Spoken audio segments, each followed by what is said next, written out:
Welcome to the Inspired Focus podcast. I am so excited about this episode today. I get to interview Mike Kim, who is a legend in copywriting. He has written a book that has topped the list in many of the business book lists, including the Wall Street Journal. His story about going from what was his destined career in being a pastor in a church through experiences to plant medicine and becoming a top stage speaker that is also making a huge impact helping people find their purpose. The stories he has, the gold nuggets within this, there is so much to learn. I can't wait for you to listen. And now, here's your episode. Welcome to the Inspired Focus podcast. This is your host, Jamie O'Connor, and I am so excited for you guys to meet Mike Kim today, or if you already know him, because he is amazing at building his own brand, as he will teach you how to do as well. I think he's one of the most amazing and brilliant people we met last year when we both spoke at a small mastermind event and just were instantly kindred spirits, had so much fun together in that time, besties immediately. And I couldn't think of a better person to have on the show to help me get this off the ground, because he was one of the inspirations for making a podcast this year and making this my year of the podcast. So Mike Kim is a brand strategist who helps businesses and thought leaders, coaches, and authors create an impact with their ideas and get their message out. He has been featured on Entrepreneur, Huffington Post, and he has a Wall Street Journal bestselling book called You Are the Brand, the 8-Step Blueprint to showcase your unique expertise and build a highly profitable, personally fulfilling business. And if that doesn't describe exactly why I wanted him on the show, because fulfillment, alignment, and doing something that actually matters to you is what the show is all about. So, Mike, thank you so much for being one of my first guests, coming on the show, and welcome. Of course. The only thing I didn't do when we hung out in Denver was go on road trips with you guys in your van. So, yeah, the podcast was an easy yes. So I'm honored to be here, honored that you'd have me. And it's just good to see you and just chat and catch up. Yes, I love that. And that is exactly how I hope this conversation goes. Coffee with friends is the vibe that I've been creating. And you and I just really, honestly, were one of the people in my life where we were like instantly connected and we just hit it off. And I love that. And you really have such an incredible story. I think it carries that hero's journey that I feel like a lot of people see out in the world. And I want to talk about it because you're doing really incredible things. You're teaching people how to really own who they are as their brand and be authentically the person that they are. And you're such an amazing example of that. Oh, well, thanks. Shucks, I'll pay you later. Wine on me. Honestly, James, like I stumbled into business when I was a younger man. I never imagined, not even a shred, that I would have been in business for myself. And you may not even know this. I think you do, but like when I was in my 20s, I thought I was going to work at a Christian church for the rest of my life.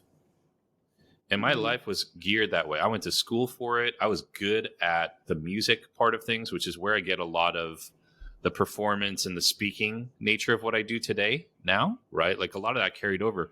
But I was like in that world while also simultaneously thinking that and feeling that I was like the worst human on earth, because religion has a nice way of doing that, like kind of like making you feel really bad about yourself so that you can do good things, which is a paradox. And Totally. so when I say business was not on the radar, like at all for me, like I really mean that. It was not on the radar at all. And now I'm in my 40s. What I've noticed about life, like categorically and objectively, is that entrepreneurs are very, very inspiring to me because you cannot expect success in your business and your work life if you don't work on yourself.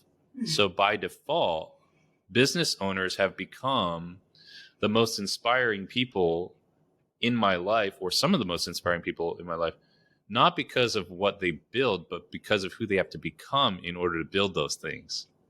And so when I look at business, it's very fulfilling to me because I'm doing the things that I probably thought I wanted to do when I was in my 20s and in that religious world, like help people become a better version of themselves, help people become connected to a greater purpose, help people really work through the challenges that they're facing and rewriting the story of their lives. You know, I'm finding now in my 40s, after being in this space for 10 years or so, that business owners and aspiring business owners need to do that in order to get the results that they want. And so I love working with them, and that's what fuels my work. I love that so much. And I think you know that I believe that so deeply myself. I think entrepreneurship is one of the biggest opportunities, biggest catalysts to step into deep work and deep personal growth work that makes you the best version of yourself. I actually posted about this the other day. I was saying that I think one of the reasons for that, and you can experience this when you go travel by yourself or when you leave a relationship, but entrepreneurship, you're ripping away the sense of safety that like society tells us we get from a stable job. Mm-hmm. And we have to find that within ourselves. And of course, you see some people who then go fill that hole with materialism and Lambos and whatever else. but there's a huge faction of entrepreneurs who heed the call and then look for the people that can help them step into the greatest version of themselves. I mean, I find that the more and more work I do in that, the more I magnetize people that do that for me, like you, like Nick, who I met you through. And it's such an amazing journey to experience. Yeah, it's fun. One of the questions I always ask people, I work with people who are like all over the range of what their stage of business is or what their journey is, right? I work with people who are just like getting the inkling that I want to kick out of the rat race. I want to get out of it. I live right now near New York City, just outside New York City. You can see the GW Bridge from my apartment in New Jersey. And this is the land of the rat race. Like, I love New York. I love where I grew up. I live here because I grew up here. At least right now I live here. But in all honesty, like this area, I've been here most of my life. This is like rat race central. We are born, bred, and raised to believe that we've got to step into some sort of business or career in New York City or in the surrounding areas. Everything's measured by money, status, power, right? And to attain those things and to climb that ladder, you have to work hard and you have to play your role and you have to get ahead of everybody else. Meanwhile, I'm sitting around here on a random day with you podcasting, right? Like in my apartment. And so much more fun. It's so much more fun, right? People who are at that point and they want to kick out of the rat race, right? I just simply ask them, who do you have to become in order to serve who you want to serve? And we don't think about that. We think a lot of people I work with primarily think through, how am I going to make enough money to quit my day job? Okay, that's a valid question. What am I going to do in order to quit my day job? But if you make any headway at all in that journey, you will quickly realize to become self-employed or to start and grow a business that other people are running for you, you got to become somebody else. You got to start wearing a lot of hats. You got to shed a lot of layers. Entrepreneurship has a funny way of bringing out the best in you, but also revealing the roughest parts of you. Oh, yeah. Right? There's no hiding. You got to look at yourself in the mirror. Yeah. Lots of shadows come out. Yeah. I find it fun. I love that process. I love seeing people grow through that process. And so it's just a fun journey. But I start with that question, like, who do you have to become in order to serve the people you want to serve?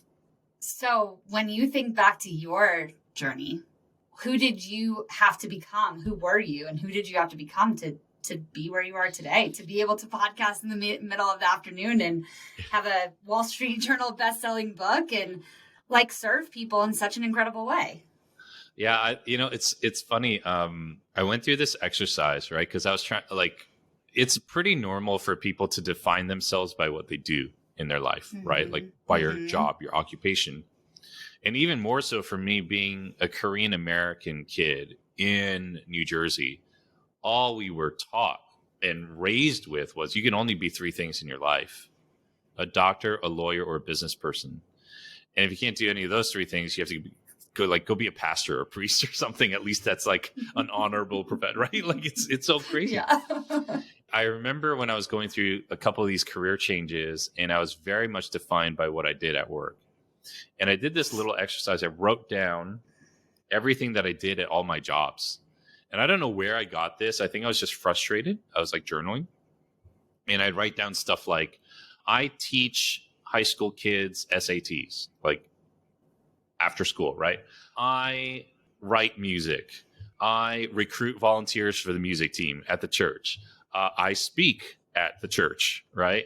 I marketed our conferences. I hosted conferences. And I would write even stuff that wasn't on the job description. I coach and counsel fellow coworkers, right? At work. And then I wrote this down on this notebook, and I don't know, I'm not trying to be super dramatic or anything, but I just remember I crossed off the ends of those sentences. And then I saw this staring back at me. I teach, I coach, I write, I speak, I market, I host, I counsel. And that was like the start of me discovering that that was me. Mm. I was like, oh, dang. Okay. I've been defining myself by the role or the title that I carried, but actually these skills and abilities and experiences are now innate and intrinsic to me because I've been doing them for a while. I don't think there's a single person who knew me in my teens or my 20s that would have predicted that my life would turn out the way that it did. Not a single person.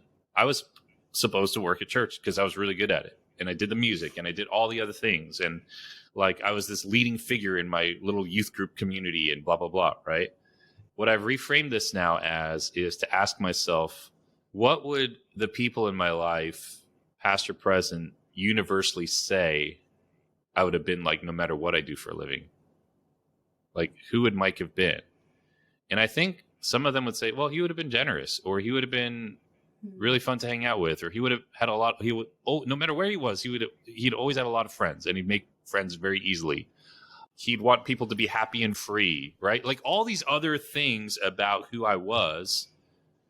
But society tells us we have to define ourselves through what we do and what we accomplish. So as much as I'm glad that I've accomplished a few things, I still don't really tie my identity to those things. Like, yeah, author, I mean, okay, that's like how I have to describe myself, sure. Right. Yeah. But really, I view myself just like this is me and here I am, you know? That is so powerful for so many reasons. I mean, in reality, you just became more of who you are, and what you teach people to do is actually to become more of who they are and figure out what that is. I think we so often, because of the reasons you said, being defined by outside roles and outside things from a really young age, stop checking in with ourselves about who we really are.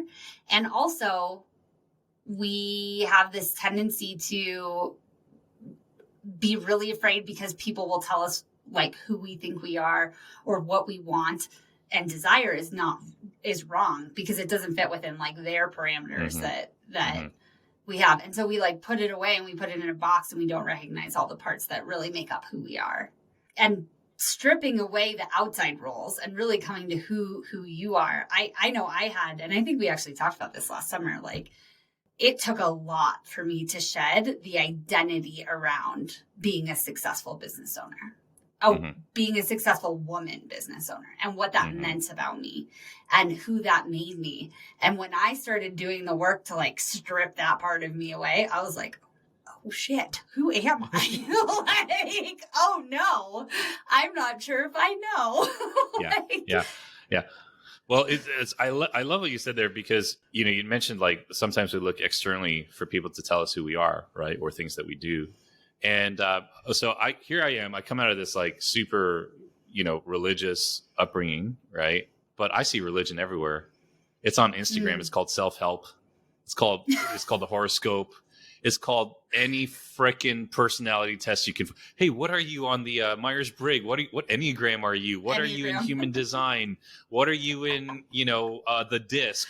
And the way that I see those things, like some of these tools can be helpful. Definitely. Right. Totally. What are you on the Pattern app? Like, if a girl asks me where I was born and what time I was born so they can type me into the Pattern app, I'm like, like, pump the brakes here, okay? Because they're trying to find out who I am, who they are. Yep. And so I just see religion. I don't want to see religion. I just see that need for human beings to be defined and find their identity through some other metric or rubric. I don't think that'll ever go away. I just think that that's who we are. But it's a fight to not, because all those other things are constructed by human beings too. Right. And just to, like, if it's a tool for self-awareness, great. Self-awareness is different than this is my identity. I don't walk around and be like, I'm an Enneagram 8 and I'm an ID on the DISC and I'm an INTJ and you can see I can take all these tests, right? I'm a freaking generator on human design, and I just let things, like, okay, sure, I could like say all that, but what a sterile way to live. I'll never branch out of my own box according to those tests if I find my identity in them. But if I know that I tend or trend those ways, then when I get into certain situations in life where opportunities present themselves, I can challenge myself to step outside of those norms and have a more expansive experience. Oh my God, when I was a kid, I was scared to death of alcohol and drugs. The marketing worked, but some of the most profound experiences I've had have been with plant medicine over the last 3 years, right? Yeah. Shedding those layers. And I'm just like, whoa, okay, I think I'm coming to terms with the fact that I might actually like myself. And that's going to show up in business, and it's going to show up in friendships and relationships and all that jazz. So yeah, there's that. Totally. I love that. Oh my gosh, coming to terms that I might actually like myself. What an interesting statement. And I know we talked about plant medicine, and I have the same experience. Like, I actually don't know if you know this about me, because I think some people have started to be like, oh, Jamie, she's into mushrooms. That's cool. But I was really afraid of, I didn't drink almost at all until college. And then I barely drank in college. I was like the girl that everyone, got rides from. And then I was really afraid of psychedelics. Like, I was really into music, and I go to shows and all my friends are like taking mushrooms and MDMA, Molly and whatever. And I was like, no, I'm good. And, so I did make a conscious choice of not actually doing it until I was doing it in a therapeutic sense. Which has also opened up some other things, but that was what helped me start to shed those layers, shed the layers of identity that had been like layered onto me by other people and through myself my whole life and societally. It also opened up a big hole that I had to like fill and figure out. And I mean, so for you, I know what my experience was like. Did you experience kind of like the gaps and having to figure out where, like, building, actually connecting deeper to yourself and what your actual identity was when you're starting to shed all the outside stuff? Yeah, this is kind of how it went down. Like about 3 years ago, I'd just been newly divorced, and it was a terrible experience. It really was hard. Like, I wouldn't wish that on anybody. I really loved my ex-wife, and I still care about her to this day, but we got married super young. I can look at it through a different lens now. Back then, I was like, she's just being batshit crazy. Like, what the, and all that. Oh, sorry for swearing. But yeah, and she was doing things and treating our relationship and projecting a lot of stuff that was not cool. It just was not cool. There's no ifs, ands, or buts about it. And it took me forever to realize that and like be like look at it objectively and say, like, that's not cool. Ultimately, I ended our relationship, our marriage, even though she wanted to in the beginning. Then I went in full on rage mode, right? And everyone deals with those kinds of traumas in their life in different ways, right? So I was going out a lot. I was drinking a ton. I was angry drinking. I was angry sad. I was angry sleeping around, like the whole 9 yards, right? And this, like, I married the second girl I ever dated. Wow. So now I'm like 38 and I'm single, or 40 and single. And I'm like, oh, okay. I just started living like a college kid, right? I just went bonkers. And my friend, she goes, a friend of mine, she goes, I don't like who you're becoming. This is not you. And I want you to come do this medicine work with me. I was like, no, I've never done drugs. I have a very addictive personality. Like, I'm going to be a junkie if you take me on this. I'm not doing this. And we ran into each other. She'd been trying to get me to do this for a while. And I ran into her in LA. And we both happened to randomly be there. And so we caught up for dinner. And Jamie, I literally remember being in the Uber with her. She's sitting on my right. And I'm like, what is wrong with you? She's like, what? I was like, why are you so happy? Oh. Because she was like me. She's an Enneagram 8, and she's kind of like, always like looking to fight somebody or whatever. I'm like, why are you so happy? Like, why are you so chatty and like light in spirit? And it was a side of her I'd never seen. And her and her husband had been going through these journeys together, like in a therapeutic setting for the better part of a year. So that's what sold me. And she dragged me. I still went, but kicking and screaming, but I went. And I had these experiences, and it was the first time I'd done this. And I met like the divine feminine, right? And they were like, the medicine's going to show you where your deepest wound in. It was definitely because of the divorce, and definitely all this other stuff with my mom, and definitely stuff with women in general and feminine energy and blah, blah, blah. And after that, I really changed. Like, I didn't date indiscriminately. I wanted to have meaning behind the time I spent with people, or even this like hole in my life, like you said, because I'd now been divorced. I was married 12 years. That's a long freaking time. And my whole world is different. So yeah, there was this huge gap or hole, but I didn't necessarily feel I needed to fill it. I was good with just looking at the hole. And I was like, all right, that's so important. This is going to grow back in a different way or whatever, right? And then I had to stop to give it a little bit of I hope this doesn't gross anybody out, but if you've ever had a tooth pulled, right, especially like a wisdom tooth, there's a huge gap in your gums, right? Yeah. And I've had my wisdom teeth all pulled and everything, and I found that anytime I did that for like weeks, I would just keep running my tongue over the hole in my gum where the tooth used to be. And we do that in life. Okay, there's a hole. It's healing. I mean, my gums were healing, but I just kept, oh man, that's so weird. There's used to be something there and there's not. And you can focus on what isn't there anymore, or you can focus on the hole, or you can move on and live your life and let and trust that your body, your spirit, your soul, God, the universe, love will fill that and it will heal. And all these years later, I think that that's happened. I don't retrace the wounds. My ex and I we ended as amicably as you possibly could, and I don't wish her any ill will. I think she genuinely wants me to be happy. I want the same for her, but I just realized we're not the right. We're not to journey on this path for the rest of our lives together. And I'm really grateful for that too. And it took me a long time, because you come from a Christian background and how your life is supposed to be in God's plan and blah, blah, blah, this. And nothing in my life has turned out the way that anyone thought it would. But I'm incredibly happy and content. That's amazing. And I love that analogy, actually. I don't think it's gross at all. I think it's such a good analogy to think about. And the idea of not continuing to run over and like go back to the hole, and just like allowing and having faith. But that's the thing, is it does take a level of faith, like, and faith in the different sense of the religious sense, but faith that it will be filled, and it will be filled in the best way possible for you, for your life, for what is being created. Yeah.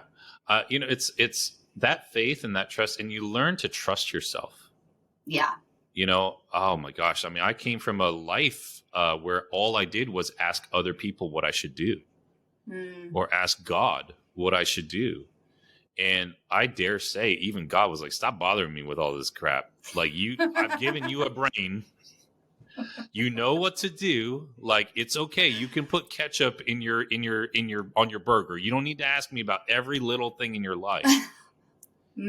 And like, as I've operated in that sense of like self trust, like trusting myself, knowing that I have grown to a point where I think I have a much better filter as to what is beneficial to me and what isn't.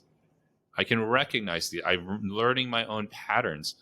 This shows up in my life. It shows up in business. It shows up in how I generate revenue for the business, all these things. But it really starts with me. And that's what's been so fun about it.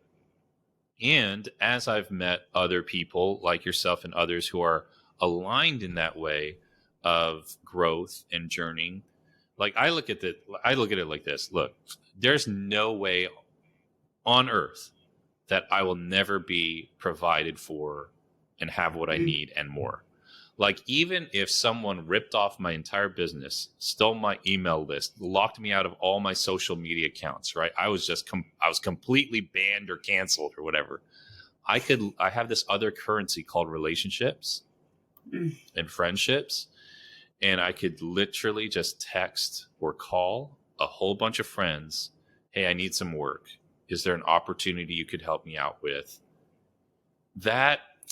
I'm never alone because I've built those relationships. So like, even if business goes crazy and someone steals and rips me off, like, do you really think my friends are going to let me starve and live out on the street? There's no freaking way. Yeah. I see God in that, and I see providence in that. So yeah. Yes, I love that. And that the concepts, is it you, the relationships are rocket fuel? Yeah, so I got that from my buddy Todd Herman, who wrote the foreword to my book, right? Yeah. And then Nick took it, Relationships or Rocket Ships, and then I was like, I'm going to put that in the book because Todd wrote but then Nick ran with it, and so it's true. It's true. I heard it from Todd, and I just kept saying it. I think Nick just kept saying it, but it's so true. Like, literally, I tell my friends who are struggling sometimes with business, I'm like, do you really think I'm going to let you starve and like live on the street? Come on, just reach out whenever you need it. And that's it, It's coming to that conclusion. And it was something you guys reinforced to me for sure. But really coming to that took away for me a level of, I don't know, worry or concern, or added to that level of faith. I mean, I think it did so much because it's so true. And it does take time. So like, if you're brand new to this and you're brand new to stepping out into your own path, however that may look for you, it may not feel like you have it now, but it doesn't take that much. It doesn't actually take that much to just show up and just be fully who you are and allow the people who are going to love that show up and like show up for those people. Yeah, absolutely. And you said this is very true. You just got to get around people. Got to get around growing people. That was the most powerful thing for me. It wasn't just one-on-one coach. It wasn't a course. It was a mastermind group that I joined right when I launched my business. And I just got around people who thought different. And I was with them every week or every other week. And it's why, today in my business, that is one of the pillars of my business.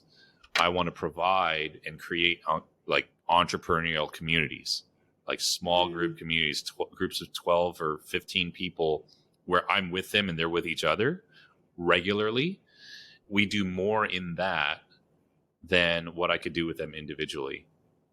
And, it's just, I just see that it's so, so important because we're self-employed.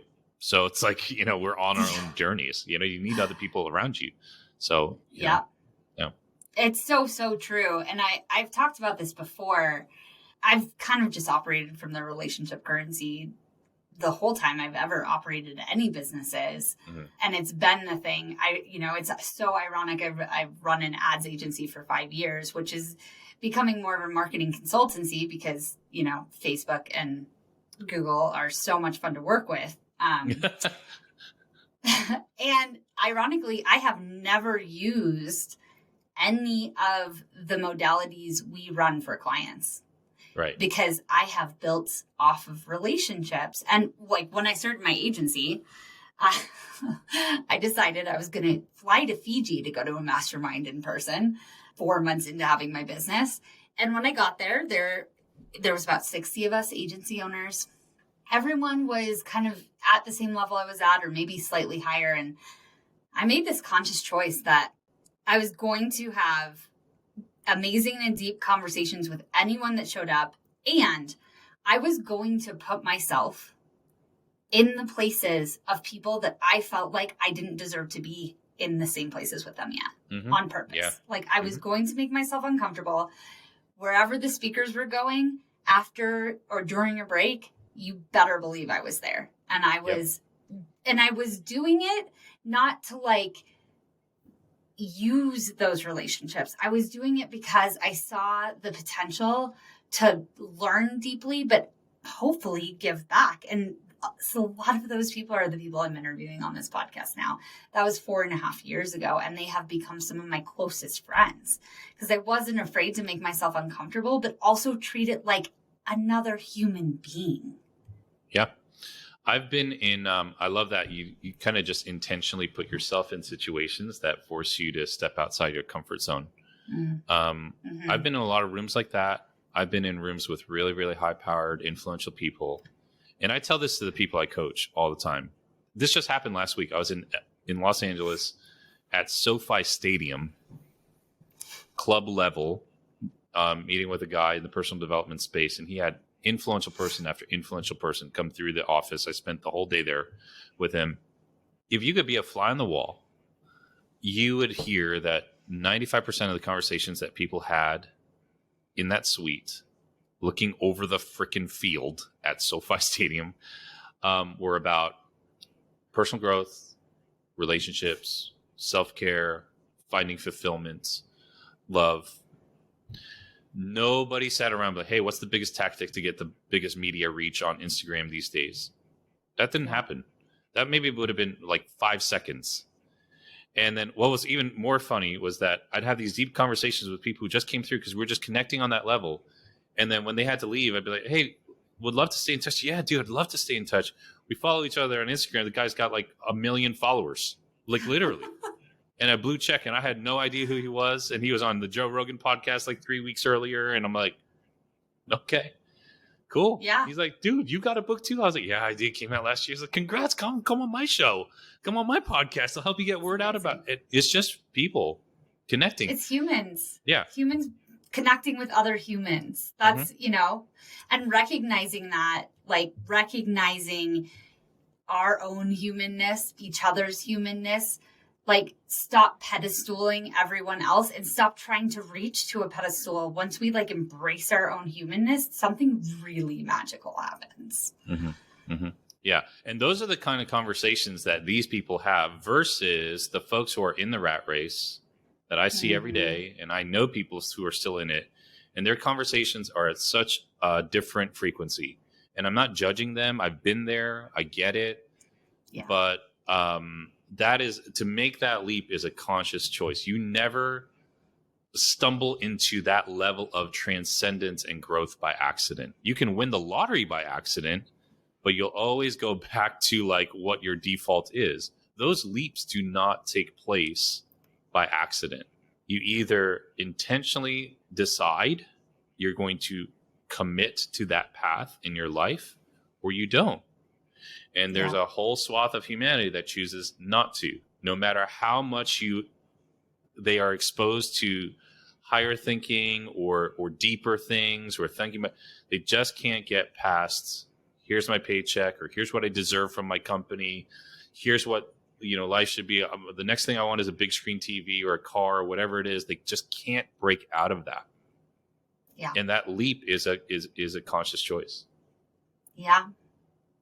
And it's so interesting to think about the fact that people that we do pedestal as humans, because it's also human nature to some extent to do that, are behaving in ways that we actually don't see. Like, we don't see those. I mean, there are more people, I think, that are outwardly now talking about this. Mm-hmm. But I think for a really long time, these things were happening behind closed doors. We weren't having these conversations out in the open. And there's an interesting opportunity right now too, and so much more happening out in the open. Yeah, I think people are hungry. Like they want something deeper. We live in and I know I'm broad brushing here, but like we live in kind of a shallow society. Social media, for better or worse, has made society. It has shaped society in a certain way. It can be used for good. It can be used for not so good stuff. I think the people who are realizing that we're just eating cotton candy every day as we scroll through different feeds fed to us by some algorithm, we want something deeper. And if that is one of the greater side effects of social media, then I welcome it. If people are like, I'm eating so much fake crap that now I'm hungry for something real and nutritious and fulfilling, then bring it on. Bring it on. Yeah. Give us so much content that all of us are subscribed to 8 damn streaming services, that we can't consume this crap, right? And then give me all the Instagram people that I follow and Facebook and TikTok. Give it to me all so I can vomit on the shallowness of society. And it drives me to a place of despair when I look for something deeper and that actually has meaning. Give me the cotton candy all day and just shove it down our throats so that we collectively as a species vomit and start asking deeper questions. There's my Mike Kim rant for the day, but it's happening. So good. It's happening. It's good. It's totally happening. I totally agree. And being someone whose business has been so heavily based around that. I mean, one of my businesses, my most successful business so far today, I opened my coaching and retreat business at the end of last year, and that's ramping up and has gotten me more and more into spaces that take me away from the social media side, which, again, going back to, I built an entire marketing company without it. Like, I built it on relationships, but it would drag me in every day. And it was about a month ago, I went to a conscious leadership retreat that was in the backwoods of Colorado, no service whatsoever. And before I left, I also deleted all the apps off my phone so that when I came back into service, it wasn't like ding, ding, ding, ding, ding, ding, ding. And I didn't put them back on for 2 weeks. And the amount of detox I had felt so good. And my business was still humming. I sold retreat spots while I was not in contact with people because I had built relationships. Like, we can do something with impact, build brand, and not have to be sucked down the rabbit hole. But I also think you have to almost experience being so sucked down, losing 5 hours on your couch on TikTok, not knowing where the time went, to be like, oh crap, like, this is taking me away from where I really want to be and who I am and what really matters. And I'm going to do something different. And for me, this podcast is like, it was such an interesting thing because I got this experience of detoxing from social media at the same time I'm starting this podcast, which for me, like, if I end up with 2 listeners, but I get to have the most amazing conversations with incredible human beings, then it's a win. It's a win for me. Yeah. And also, it's a vehicle for me to create content doing something I really love and not have to be pulled down the rabbit hole. Yeah. I took 5 weeks off of work earlier this year. I saw that. That's amazing. And it's like you said, I went through this like last Christmas. I was like, what is going on with my life? Like, it is out of control. Like, I don't care if you don't believe in God. If you saw my calendar, you would have prayed for me. You know, that's how bad it was. So you would have been like, dude, this guy needs a break. And so I remember making a conscious decision that week between Christmas and New Year's. And I was like, all right, all of my commitments are going to end in April. I've got a live event in April. After that, I am going to calendar not just a week off, 5 weeks off. So I took all of June and the first week of July off. And, I've talked about this, recently on podcasts and blah, blah, blah. And I think the biggest thing I realized in that was that I had the power to do that. I always had the power to do that. Mm-hmm. I just didn't think that I did. Right? Yeah. Nobody revolted. None of my clients said, F you, we're going to find somebody else because you're going to take time off. No, they were like, oh, this is kind of inspiring. When you come back, you might be actually refreshed and on point and super focused and super recharged and have a different kind of vibe and energy. And that's exactly what happened. I discovered things that I really enjoyed doing when I actually had the margin to do it. I realized, wow, I like writing about life stuff, not just marketing and business. And every time I shared something on social media, it blew up. Right. And I'm like, okay, this is fulfilling. This is what I'm reconnecting with now. For a while, I've had the habit of deleting social media apps from my phone. So I don't carry Facebook on my phone. Instagram, I re-download probably multiple times a week. And I post stories and then I re-delete it. And I'm realizing it's not necessarily Instagram, it's my device. The phone is like a lottery machine. It's like a slot machine because that's the way it's designed. You pull down and ding, ding, ding, ding, ding. And so I realized when I look at Instagram on my computer, I don't care. I look at it once, I check the messages like it's an inbox and I leave. It's having it on the phone. It's the combination of the phone and the app. It's not the Instagram platform necessarily in of itself. So when I started to realize that, I was like, okay, dude, you do not need to check Instagram every 12 minutes. Just check it in the morning on your laptop. You're allowed to check it. And then on your check laptop. at night. And you're allowed to check it. And I was like, at first, I'd be like, oh my God, I got to check it. I'm like shaking like an addict. Yeah. It's like an addict. We are. Yeah. We are. Yeah. So that was really incredible in that. And I know people, well, it must be because you make enough money to take a month off of work. You'd be surprised. That's not really how. And I started by first deciding not to hold any meetings on Fridays, not just not work on Friday. Like I baby stepped it. I was like, all right, no calls on Fridays, right? Unless absolutely necessary. Then I was like, okay, no calls on Mondays. And then I was like, no working on Fridays. So now I'm working Monday to Thursday.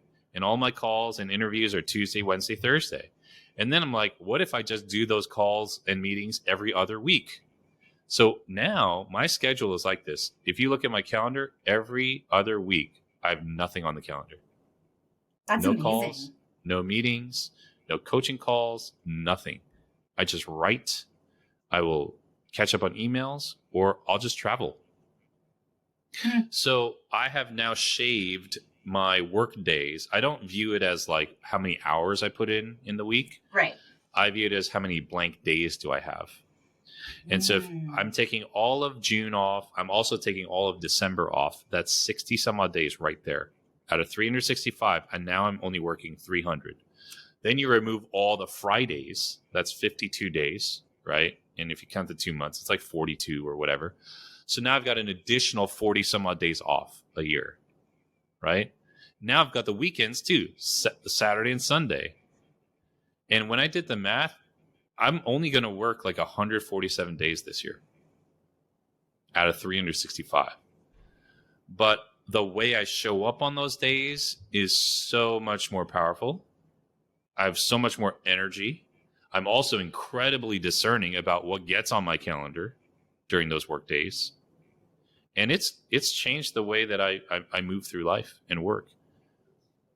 And it's awesome. Nobody told me how to do this. I was just like, you know what? Let's just play this game. How little can I put on my calendar and still exponentially increase my impact and of course the income? And it's worked. Yeah. I love that so much. And I love the strategy you use to do it. I've thought about this a lot because I have opened up my schedule a ton. And the amount of superfluous things that ended up on my calendar because I Mm-hmm. just let them, or the amount of time that I filled because I still had some stories around how impactful certain kinds of work were, but actually weren't. Mm-hmm. Letting go of those things made such a huge difference. And I haven't done it nearly as strategically as you, although I may take this on as my next challenge because I mean, I remember, and I've had some seasons this year. It's been a year of interestingness. In March of this year, I had like 3 or 4 weeks in a row where I had 2 or 3 days each week where my husband and I were out at brunch in the middle of the day and I didn't have anything else to do.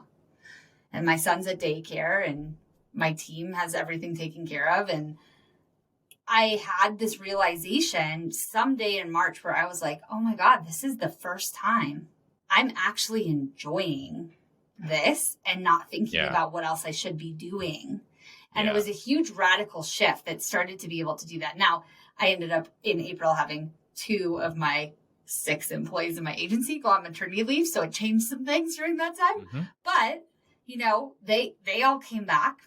Everything's humming. And I'm kind of back to this place. And now you're making me think about, okay, if I actually take it on in a little bit less laissez-faire way and a little bit more strategic way, what could that look like? How much freedom and how much freedom do I currently have the capacity to actually enjoy? Really? I mean, there's like, not just the question of like, can you do it, but like, can you actually allow yourself to enjoy it? Yeah. So this is, I have weird conversations with myself, right? Because this is just how I roll. All right. So when I was like looking to take this huge block of time off, right? And I was like, no, this is not going to work. And I was like, you are so full of crap. Like, Kim, you are such a liar. Because God forbid, let's say I got in a really bad car accident or I got COVID and I was incapacitated for 3 weeks. I'd figure stuff out. I'd figure out how to keep the business right. And I was like, Yeah. is that what I literally need in order for me to learn this lesson? No, thank you, universe. Mm-hmm. No, thank you, God. I will Yeah. take up this lesson voluntarily because if I got hit by a car or I was incapacitated for 3-4 weeks, I'd figure it out. I would. Yeah. My team and I would figure that out.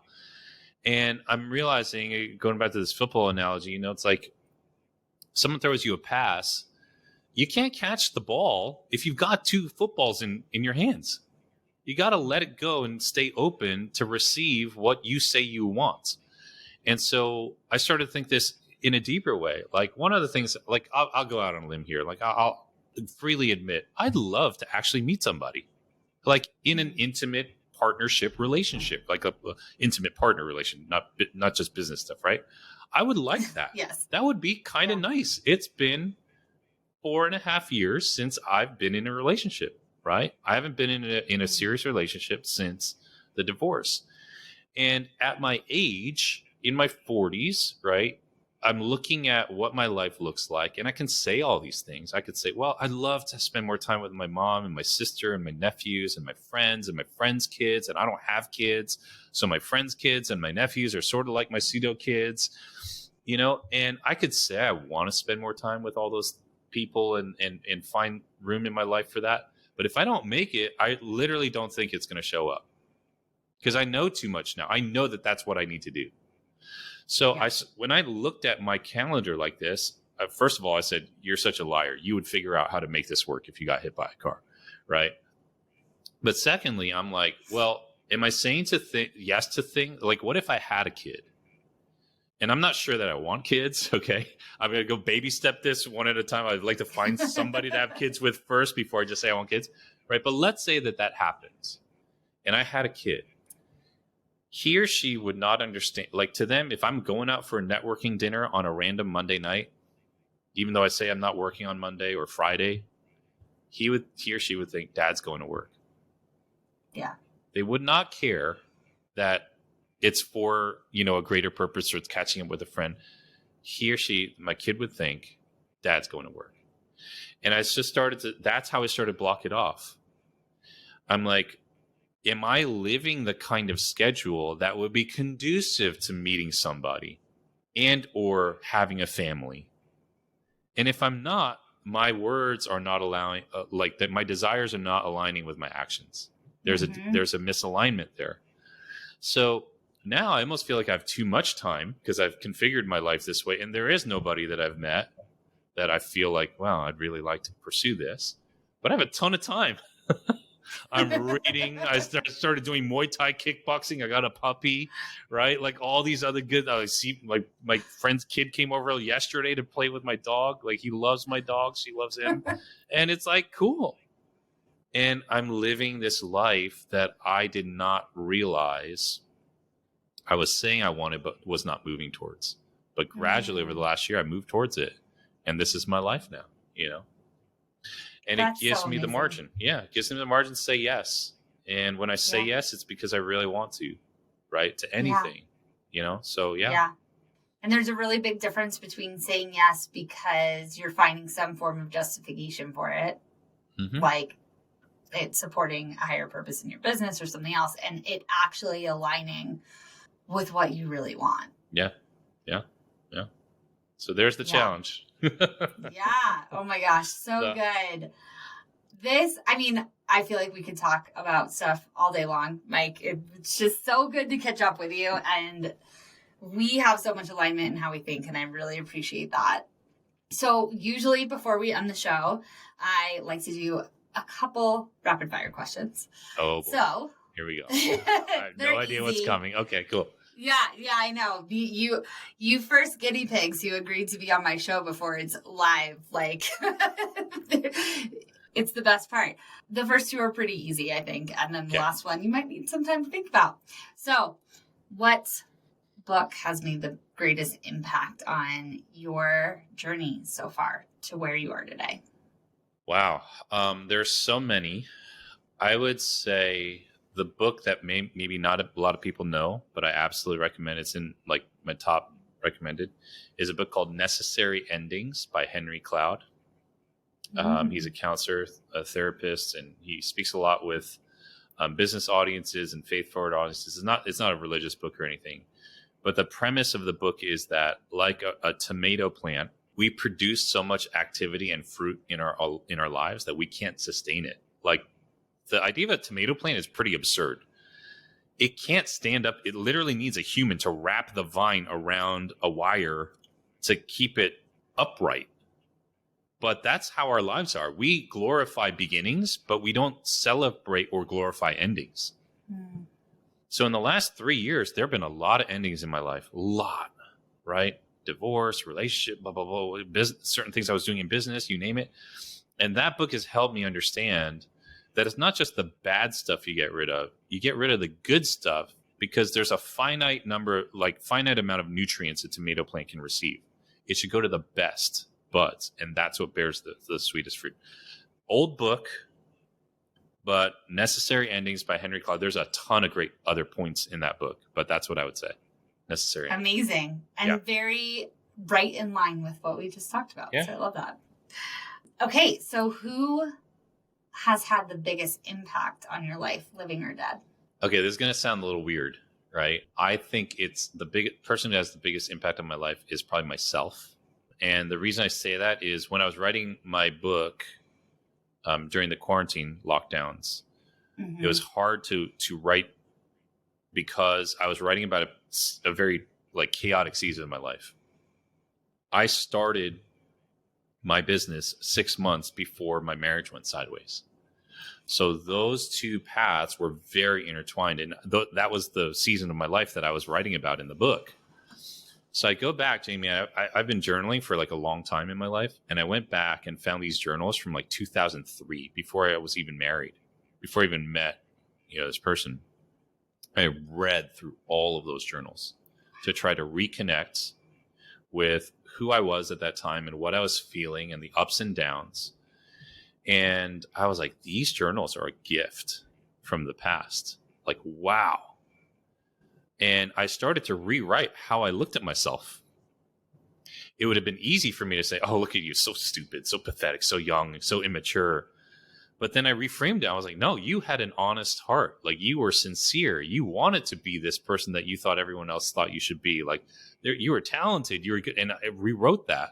And that's why, like, even now, I've become more adamant about chronicling my life and what I'm going through, because these are gifts that I can give to my 50, 60, 70-year-old self as I'm going through my 40s. So I don't mean that it sounds self-aggrandizing. It's just that allowed me to really get to know myself. And it has shaped a different perspective on not just the past, but what I feel is possible in the future. My life has changed so much. And like, that's been really impactful. So it maybe not me, but those journals that I gave myself a gift as were so impactful. I love that. I think there's so much inner wisdom that we often don't listen to. Are the younger version of ourselves today. So that's amazing. Yeah. Okay.